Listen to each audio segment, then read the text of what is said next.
Na web stranici disanje.fiumet.hr pronaći ćete koristan interaktivni vodič za vježbe disanja.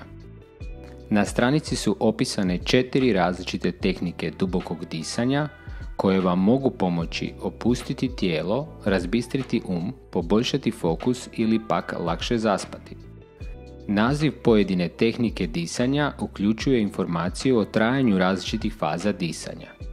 Na primjer, vježba pod nazivom 4-4-4-4 uključuje 4 koraka: udisaj, držanje daha, izdisaj i ponovno držanje daha, a svaki od tih koraka traje 4 sekunde.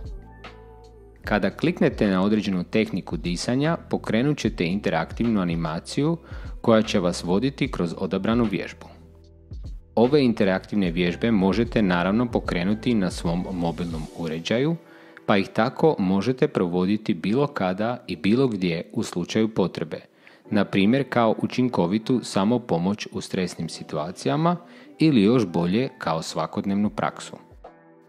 Na našem blogu, koji se nalazi na web adresi blog.fiumet.hr, naći ćete dodatne informacije o važnosti disanja i utjecaju na vaše tijelo i Preporučujemo vam da svakako isprobate ove jednostavne tehnike disanja, koje vam neće oduzeti puno vremena tijekom dana, a mogu imati značajne pozitivne utjecaje na vaše raspoloženje, reakcije i opću dobrobit.